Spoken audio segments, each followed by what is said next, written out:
unit bulkheads are now complete. They look quite nice. They've been scraped up the top there to come back in line with the plywood bulkhead. Now, as you can see, there's a series of holes that we've put through with the Dremel, and now we'll pick up our scalpel and just completely take that out and then finish it off with a needle file. So I'll do that and then we'll come back.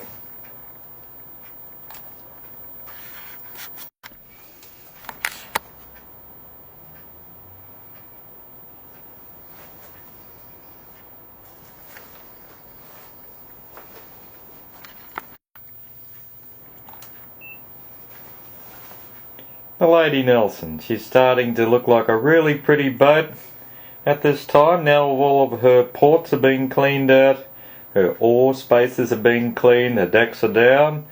We can start thinking about our next job, which will be the second layer of planking.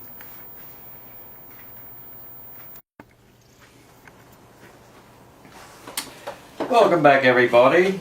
What we're going to do now is start the second layer of planking using our lovely walnut that we've got in your box.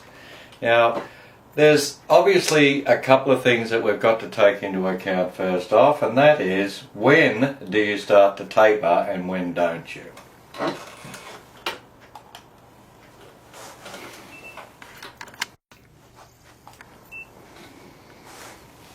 Now, if you have a look on the hull itself, it's quite easy to suggest that this is round here, and to make sure that everything gets covered we have to taper the ends, a little bit like splitting a full orange into cloves, if you will, and all those cloves will go back and form a globe again.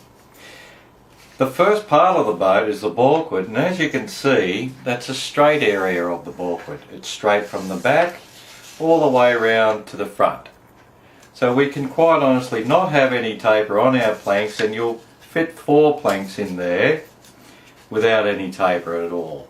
And when we do put those on, we've also then got to concentrate on all the cannon port holes and the oar holes and things like that. So it's going to work out. Now, shear in a boat. What is shear in a boat? Well, if you look at the boat there like that, you can see that there's a gap here and there's a gap here. Now that's the shear. It's the tilt from the forward to the aft. All we have to do is stress that plank to the exact hemline of that bulkhead and everything will be fine. Second consideration is, what do you attach it with? Now, we're talking about an individual preference. However, what I like to use is contact adhesive, which is, it is as it says, and the way you use that, you put the glue on both surfaces, and when it is actually touch dry, then you can put them together.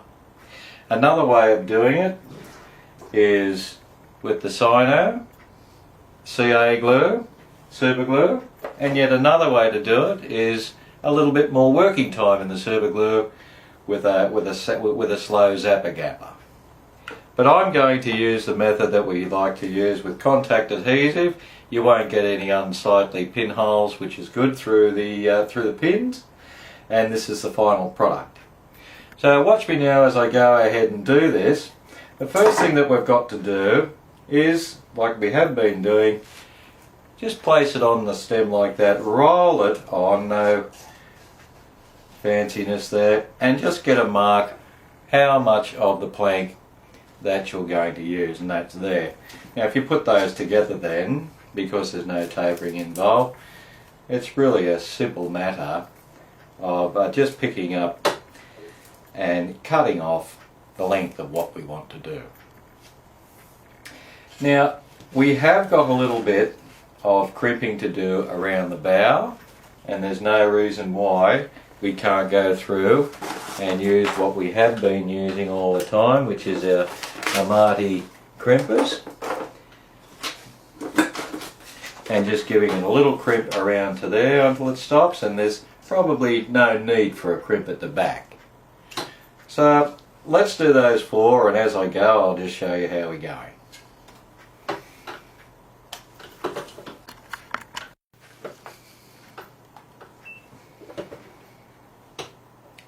Right, now just watch this now. Those 4 planks we're going to do, which will be 2 planks either side. Let's do 2 planks either side first. Now, get your gel grip and make sure it is totally covered right up to the tip. That's the first thing.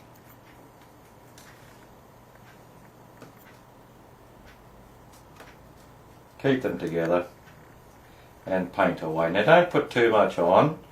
Try and remember to yourself that you're going to be putting on an even coat of glue.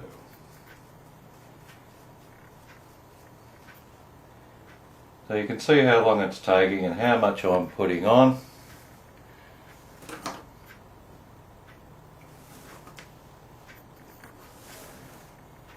And just keep that like that.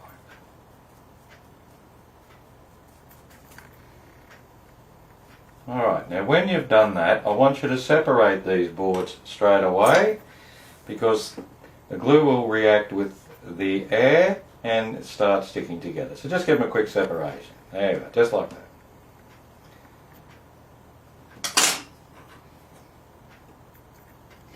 Then go to your job and we'll do exactly the same as what we wanted to do. 2 planks wide on the job. Now you could have put a little marker indicator on there if you wanted to, but this is how we're going to do it, and you can see what's happening. Don't put too much on here either. We can clean these holes out after we've got it on the job. And that's all there is to contact adhesive. Alright, now that goes on the other side as well. And when that is touch dry, and I'll come back and show you what touch dry is, we'll put them on. Your brush, have your terps ready and clean that out after every application and keep it soaking in the terps like you would a watercolour brush.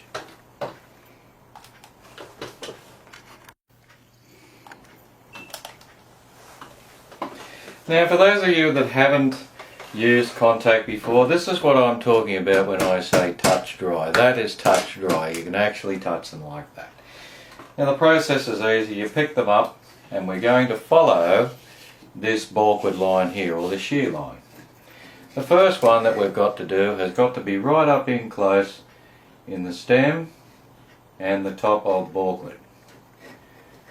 Now, because of the situation the way it is, I can actually stop and show you exactly where that's got to go like that. Get yourself a bulldog clip and put it on. This is the very first one, so it doesn't move.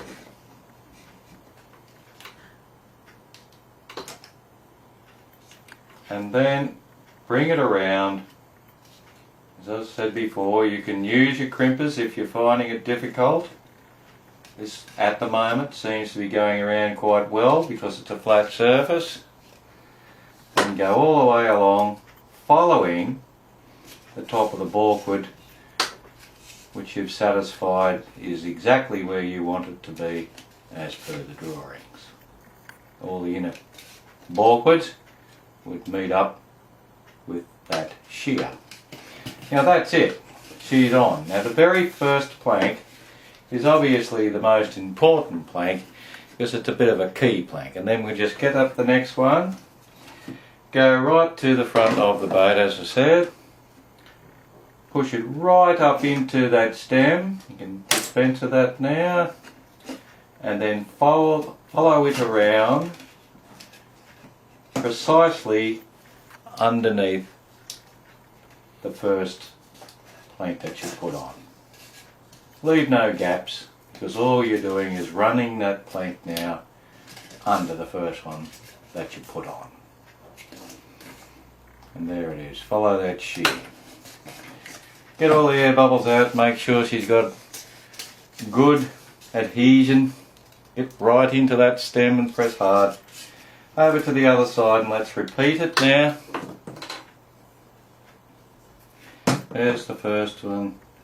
put it right up into there, right up in there, nice and hard against that balkwood, and follow that balkwood so she's flush on the top, and bring it around.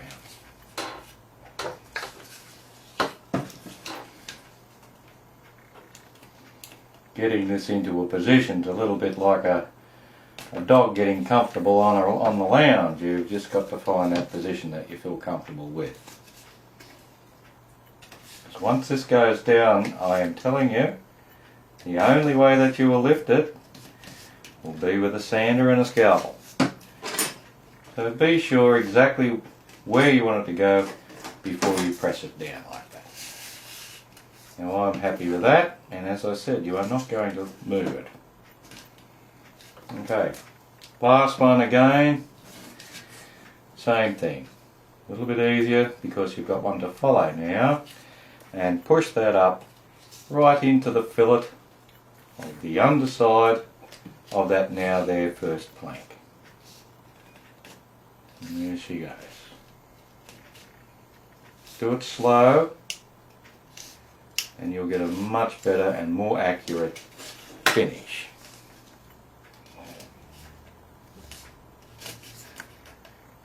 Bring it in, bring it in, bring it in and bring it in. Then go back and make sure that she is adhered to by putting some pressure on it. Now I like to finish off, get the end of your scalpel, the aluminium part of the scalpel, the handle itself, I press it down.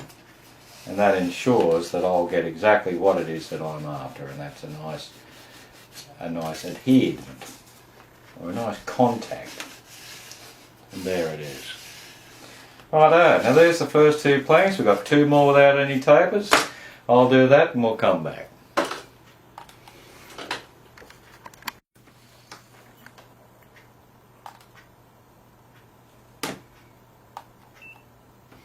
Right, so it's back to marking out our planks.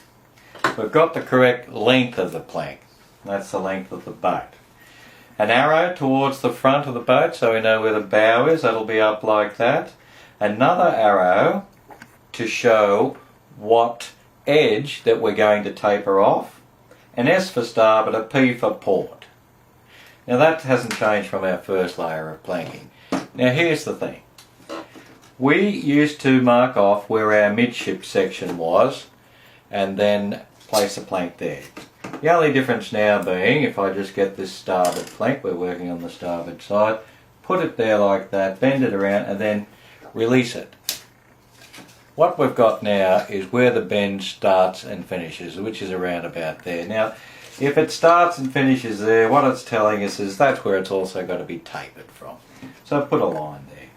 And at the back, it's the same thing. Where's it going to be tapered from? And if you look at that, that's got to come in from there. So another line there. We're still making our planks in pairs. So even if we drop them, line up our pencil marks, fold them in that way, and that's it. Pop them in the vise. And before we do that, obviously, we'll get our vernies out and we'll set our vernies to what they used to be before. This is just a shade on 3mm. And put that underneath there like that, and then I draw a line in there, and then that will give you how much to expose in the vise to then plane off, and that's all there is to it. Nothing has changed from the way we first do business. So just watching now.